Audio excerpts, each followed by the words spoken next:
ముందుగా పోపు masala seeds add చేసాం. Next ఇక పీనట్స్ అండి. ముందుగా కొద్దిగా పీనట్స్ని ఫ్రై చేసుకొని ఇప్పుడు ఈ ఆయిల్లో యాడ్ చేసామండి. కర్రీ లీవ్స్ అండి, ఒక స్పూన్ నిండుగా టర్మరిక్ పౌడర్ అండి. ఇవన్నీ ఆయిల్తో ఈ విధంగా ఫ్రై అవుతున్నాయండి. ఇక నెక్స్ట్ మనం ముందుగా నానబెట్టి పెట్టుకున్న టామరేట్ అదేనండి చింతపండు జ్యూస్ని యాడ్ చేస్తున్నామండి. మన టేస్ట్ని అనుసరించి ఉప్పు కూడా యాడ్ చేసామండి. ముందుగా మనం బాయిల్ చేసి పెట్టుకున్న రైస్ని చింతపండు పులుసు, మరుగుతున్న చింతపండు పులుసులో యాడ్ చేద్దామండి. సింపుల్ ప్రాసెస్తో మనం ఈ పులిహోరని తయారు చేస్తున్నామండి. మా ఈ చిన్ని వీడియోని లైక్ చేయండి, షేర్ చేయండి, సబ్స్క్రైబ్ చేయండి.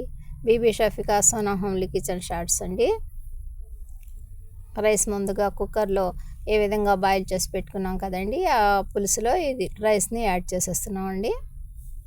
మన పులిహోర రెడీ అయిపోతుందండి. వెరీ సింపుల్ ప్రాసెస్తో మన ఈ పులిహోర రెడీ అయిపోయిందండి. మా ఛానల్ని లైక్ చేయండి, షేర్ చేయండి, సబ్స్క్రైబ్ చేయండి ప్లీజ్. బై అండి.